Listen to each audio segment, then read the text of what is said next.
Hello everybody, it's Sylvie. Welcome or welcome back to Tarot Magpie. I hope you are doing all kinds of good. In today's video, I'm going to talk a little bit about the decks in my collection that I am either already using or want to start using as a bit of a tarot oracle hybrid. This is something I think I've mentioned briefly in a couple videos before, and there was some interest saying like, yes, talk about it. Or very tragically, I'm inventing that interest in a false memory somewhere and I'm just talking about it because I want to. But either way, this is going to be a video about my practice and how I use my tarot cards. So if that's your thing, I hope you will stay. I am first going to talk briefly about, trying to be very brief, about the ways I use tarot versus oracle, and so what I kind of mean or what I'm looking for in a tarot oracle hybrid. And then I'm going to grab some decks and I'm going to go through them and tell you how I am using them or how I want to use them. So I shall get started. Or who else films videos and makes yourself a nice cup of tea to have while you're filming and then forgets all about that cup of tea? The idea of a tarot oracle hybrid is going to be, as ever with me, it's going to be a little bit vague, a little bit blurry as to what I actually mean and how it can be, how I would define it. So the difference between how I use tarot and oracle is I use tarot to refine my thoughts, either by like answering a question or directing my attention in a direction, or giving me a new perspective to bounce off to help me like organize my thoughts. I use tarot to kind of refine a situation. And then on the other hand, very loosely, I use oracle cards to open things up.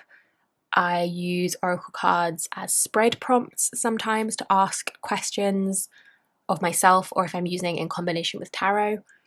I use the keywords on an oracle deck to open up tarot card meanings and explore new sides of them. So very loosely, I use tarot to refine, I use oracle to expand. It's like, you know how people say tarot is a mirror? Like that's a common way of seeing the tarot. I feel like tarot is the mirror that I would use to like concentrate light, and oracle is more of the Alice in Wonderland style looking glass that I fall through that I end up asking more questions as I'm trying to answer my original questions. So when I'm talking about a tarot, that's cute. When I'm talking about a tarot deck, I am talking about tarot decks in my collection that I find difficult to read as a traditional tarot, or that I find difficult to read the same way that I usually read tarot. So it's all tarot decks that I'm showing you today, rather than oracle decks that can be used as tarot, which is not a thing I've ever considered, but now I say that out loud. I really want to like, I want to do like, it's been ages since I've done an oracle diaries video, and I kind of want to do like mapping oracle onto the tarot and using oracle as tarot. That's a whole other thought experiment and rabbit hole that I can go down. Today I'm talking about tarot decks that I can use kind of like an oracle. First up, and I think the deck, either this deck or the next one I'm going to show you, were the decks that kind of kicked this idea off, but this one is the Hush Tarot. And off the back of my now not so recent playing with pairs video, which I think I did it in January, I've been using this one in combination with tarot decks that read really clearly, and you can go to that video and see some of the pairs that I found that I liked with this deck and that I have been liking with this deck. So I've been using this in combination with tarot that reads clearly, and then I'm using this to provide like an energy or an overall perspective in a similar way that I might use an oracle. So I do like tarot, and then an energy or something else to consider, or something to embody, or the way that you'd do an oracle pull. I like using this to provide yeah, an energy or an alternate perspective to whatever the tarot cards with the other deck I'm using bring up. But there's something about the imagery, because obviously it's not like, I just love this Queen of Swords. It's not wildly different to other decks that I have, in the sense that it's a little bit surreal, a little bit dreamy, a little bit like abstract. You know, we've got this here, like this Page of Swords, we've got this kind of harpy type creature. Like, that kind of fantasy element is not unusual in my collection, but there is something about the vibes of this in particular that feel much further removed from the Rider-Waite-Smith system this is based on.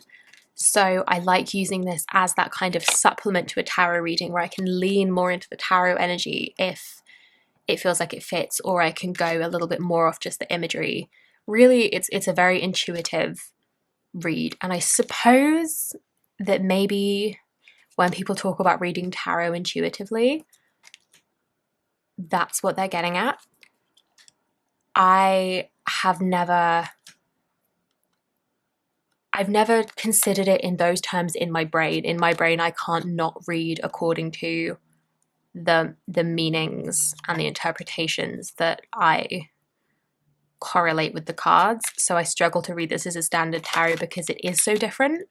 And then I just get distracted from my own thoughts by trying to match the image up with the like traditional meaning. So yeah, I kind of end up tying myself in knots if I try and read this as a standard tarot, but as an addition, and then I can kind of take or leave the meaning as I see fit, but attached to a tarot that I find much clearer to read, that has that kind of tarot framework and structure that I'm used to. I find it really works. So I hope that was clear. Basically, I can't read this as a straightforward tarot because I'm either ignoring the imagery, in which case what's the point, or I'm getting too distracted by the imagery to kind of see the tarot behind it. At least that is my experience with this deck so far. So there we have it. And then the second deck in this Tarot Oracle hybrid kind of situation that I have read with this way before. This is the Tarot of the Toiling Hands, and I use it in a similar way to the Hush Tarot, in that I kind of use it to clarify a reading almost. I'm like clarifying tarot with tarot. I don't love the word clarify because it's not necessarily that I need to clarify the original reading that I've done.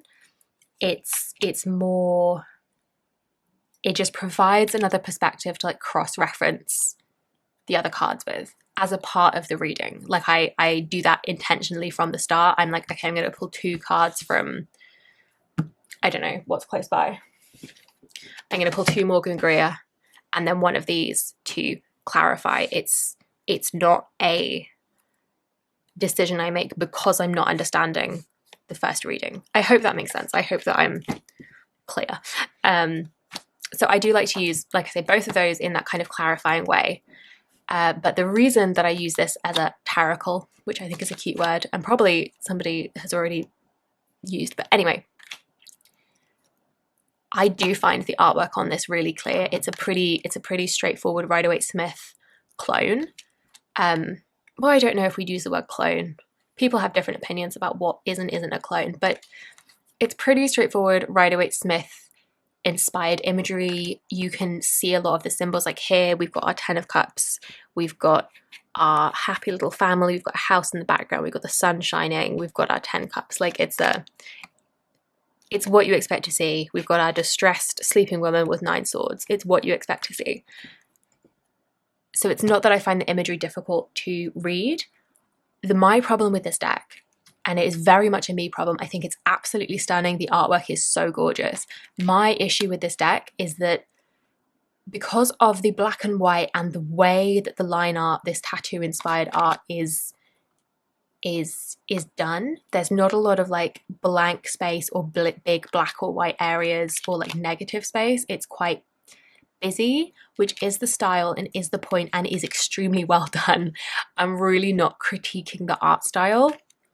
It's just that personally, I find this difficult to visually process when I have multiple cards in a spread. So like if I put 3 next to each other, I find it hard to see what I'm looking at, if that makes any sense at all, because like if you blur your eyes a little bit, they all kind of look the same. And I think that's because there's a lot of symmetry in these as well.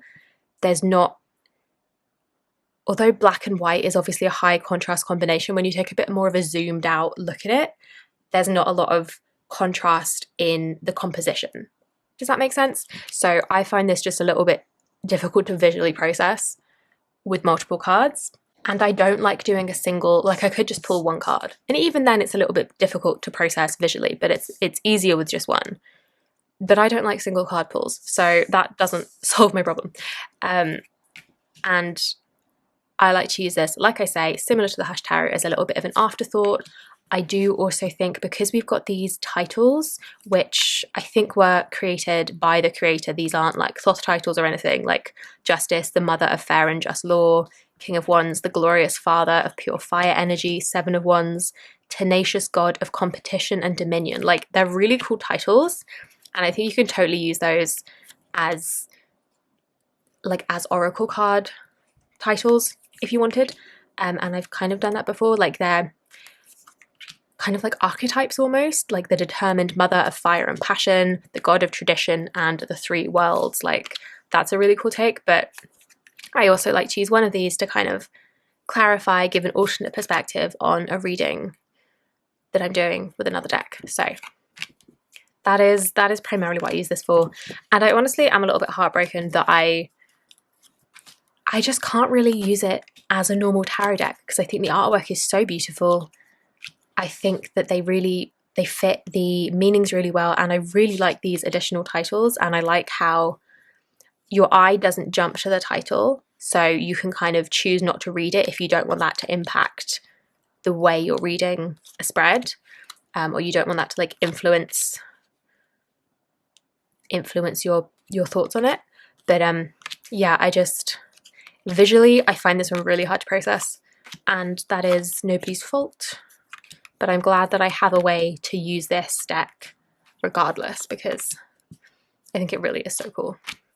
It's actually, I don't know if this is just because, I don't know, sometimes things look very different in the viewfinder than they do in real life, or even how they will on my laptop when I'm editing. But I find these easier to look at on the viewfinder than I do looking at them in front of me. Looking at them in front of me, it's like my eye doesn't know where to go, and I like can't see it. I don't know how to explain that. It's a visual processing thing. It is what it is. But anyway, that is the Tarot of the Toiling Hands.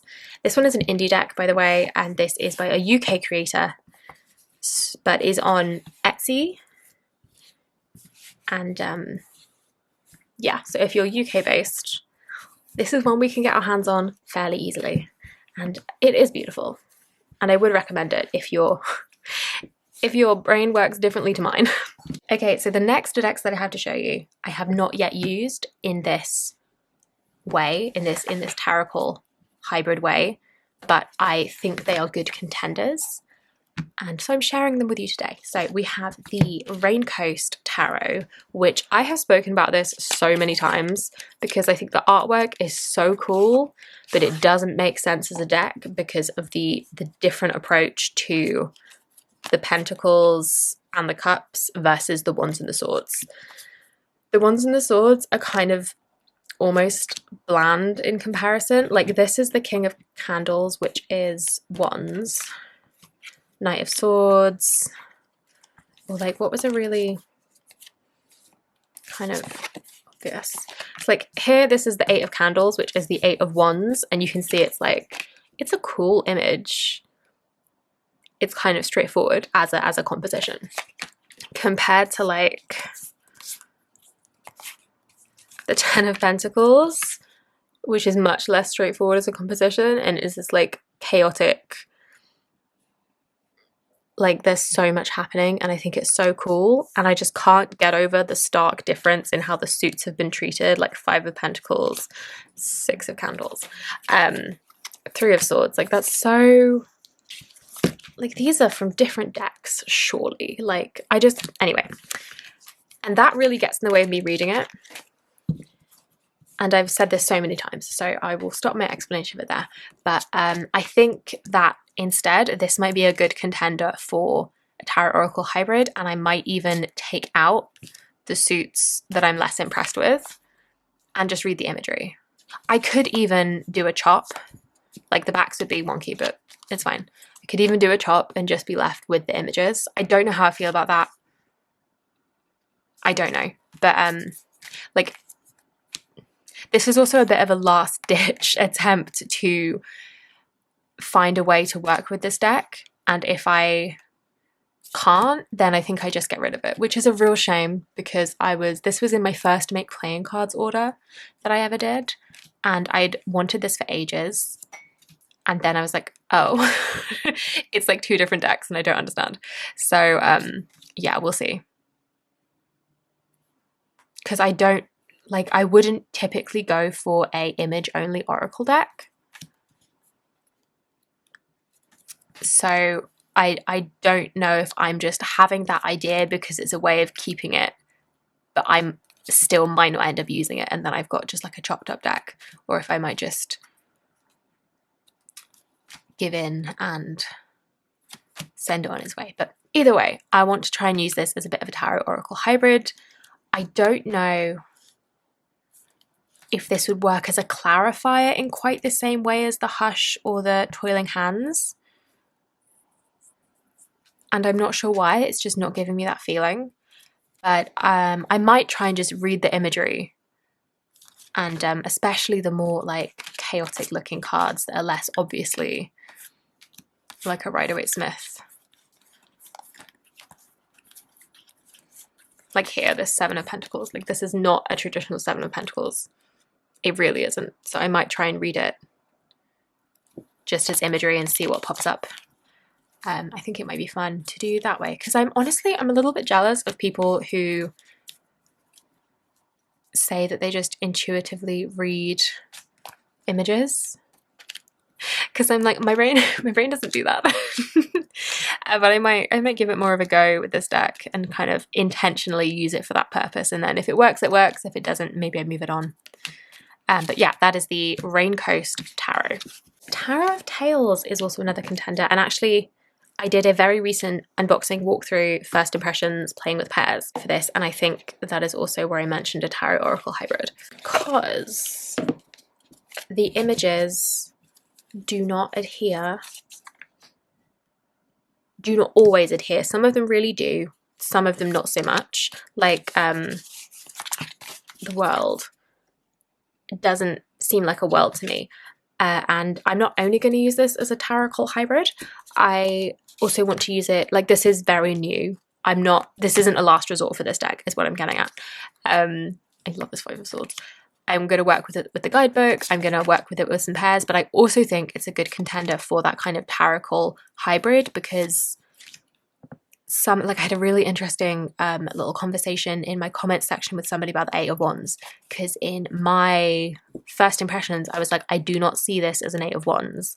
It looks a bit more relaxed, like it's community based in a way, or like group based, or like group effort, which is not something I've previously thought of the 8 of Wands as being. And then the guidebook mentioned this like harmony or like symphony as a result of practice, and that's really not what I see the 8 of Wands as. And then somebody in the comments was, I've forgotten your name, I'm really sorry, forgotten your username rather, was saying that this is they think it's a really good 8 of Wands because of that like thinking on your feet, like improvisational aspect to it. And I was like, you know what, that's a really good point. But anyway, I digress. They kind of take a bit of a winding route to the Rider-Waite-Smith meaning in a lot of these cards, as well as just being a very whimsical deck. It's got this very fairy tale storybook vibe.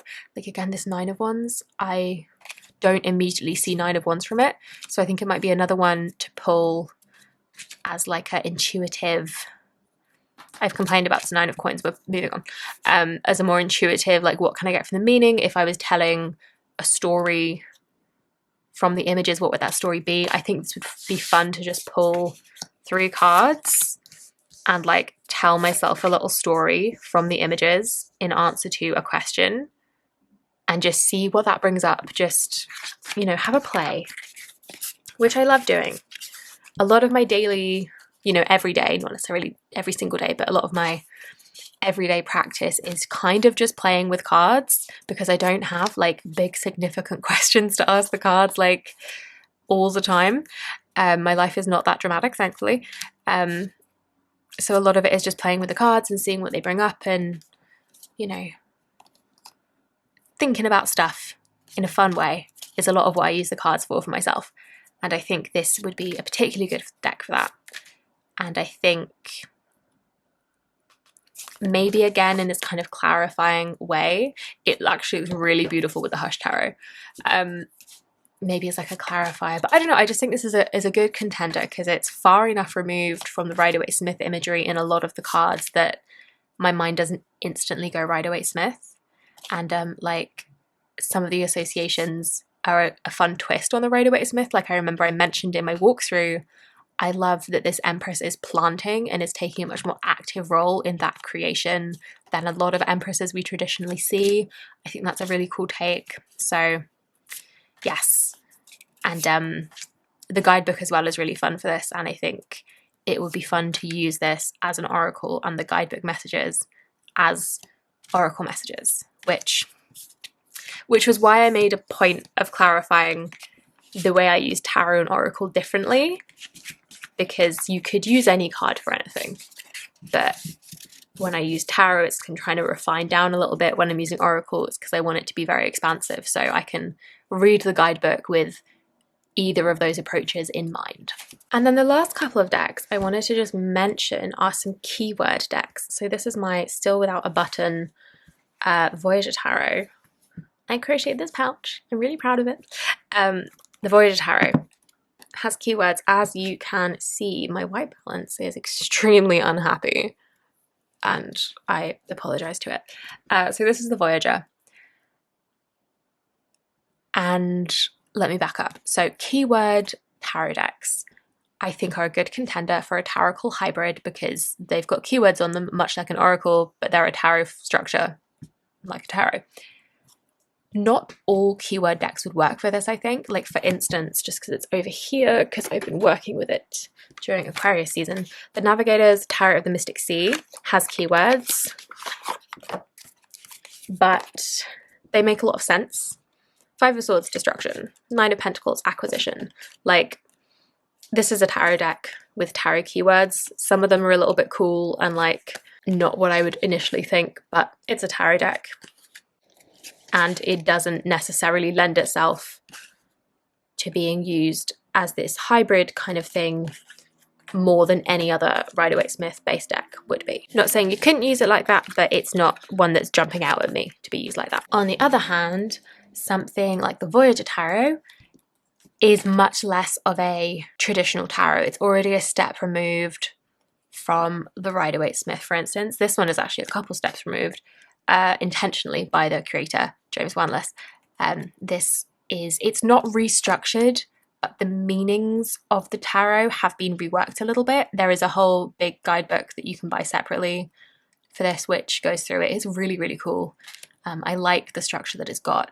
But between the changes or the new perspective on the structure and the imagery, this doesn't scream Rider-Waite-Smith when you're reading with it. Although I can read it as tarot. This is not one I struggle to read as tarot like this or like the Raincoast.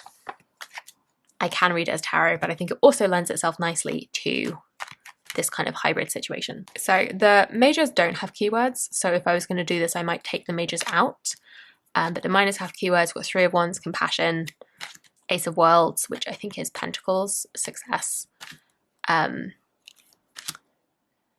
the Courts have also been renamed, like here, Child of Wands, and the Courts have keywords as well. I just think a lot of the keywords in here are really cool. Like they do map onto the 78 card meanings, like synergy for the 6 of Worlds, which I think again is Pentacles.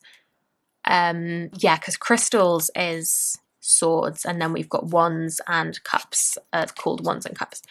So like synergy for the Six of Pentacles, like that makes sense. Like I can see that. Some of them you've got to think a little bit harder than others, but they make sense. But at the same time, they're like ambiguous enough that I think I could use them as oracle keywords, especially combined with this imagery, which I think is so cool. There's a lot going on. Like I love delusion for the 10 of crystals, which is 10 of swords. Like that makes sense, right? Like it's not the obvious keyword that might first jump to mind seeing somebody impaled by 10 swords, but like delusion for the 10 of swords, it makes sense to me. But equally, I could use this as like an oracle keyword with the imagery and just ignore the 10 of crystals bit and use it as a supplement to tarot. So I think this is a keyword deck that would work really well as a tarot oracle hybrid. And then I've got another one as well, and then I will stop talking. Okay, the final deck I have to show you is another keyword deck, and this is the Hieronymus Bosch Tarot by Travis McHenry, and this is published by Rockpool. I think there's a Lo Scarabeo Bosch Tarot. I think this was independent before it was mass market, but the edition I have is by Rockpool, and it has some of my favourite edging. That metallic blue is so fun. Okay, so the Hieronymus Bosch Tarot, where do I begin? This is barely even a tarot to begin with, and I do have a walkthrough when I first bought this last year sometime, because I was interested in it from launch, and then I was like, oh, but it's weird, and then I want it anyway, but I don't know what to do with it now I have it, sort of thing. Is that a robin?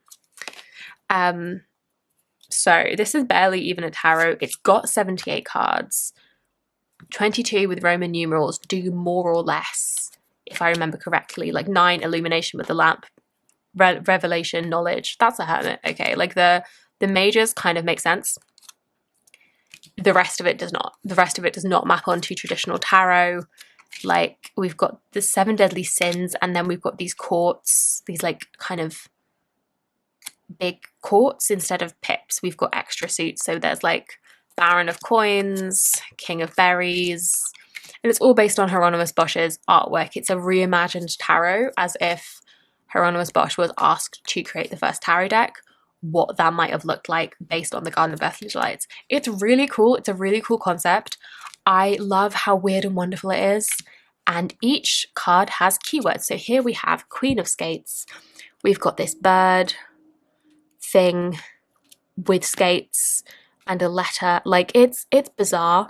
Queen of Skates, gossip, new information, rudeness. Like Wayfarer, the path ahead, adventure, choices, like that's a fool, I get it. Baron of Berries, ambition at any cost, desire, broken promises. Like, it's really cool as oracle prompts, right? There's like nun pig, sexual indiscretions. Yes, that would be an indiscretion, absolutely. And I especially like how it's not all positive, which is kind of tricky to find in oracle decks. It's tricky to find one that kind of does the full spectrum and doesn't just skew too positive, whereas because this is trying to not replicate, but trying to reimagine a tarot deck, and we all know that tarot does not hold back, I think it has that spectrum a little bit more, and I think this would be really cool to use as oracle. And I wouldn't be able to map a lot of it onto the tarot if I even wanted to. There is a guidebook that comes with it that kind of explains the different suits and the elements, and like we've got aces, barons, kings, queens. Like it explains what they all are in that little court system, but it's not super obvious just from looking at it if you haven't learned that system. So I think it would work really well as this tarot oracle hybrid. And I could just use it as a straight up oracle, but I'm calling it a tarot oracle hybrid because it calls itself a tarot. But yeah, I just think, and like dull outlook, austerity, piety, knowledge, like that combination of keywords is not something I would expect to see in an oracle deck. Like I think a lot of the combinations of keywords are like very unique to what is in the oracle deck market. And please correct me if I'm wrong, tell me where the cool oracle decks are at. But I think it is a little bit unique. Can you have something that's a little bit unique? Is that like an oxymoron?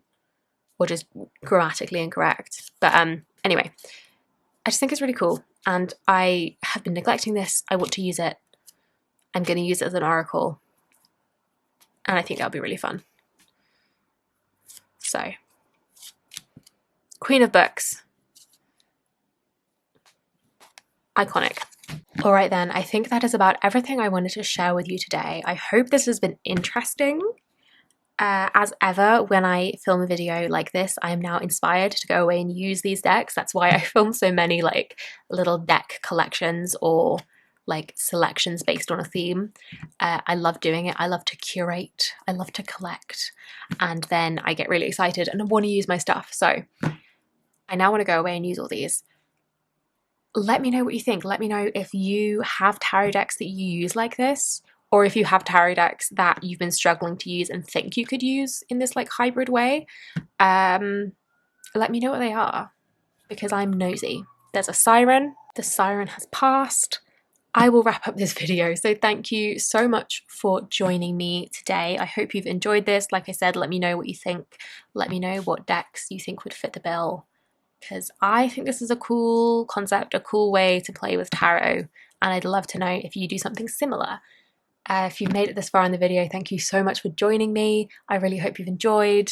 Give me a like if you liked it, subscribe if you haven't already, all that good stuff. Check out the links in the description, etc., etc. And I will see you in the next one. Bye-bye.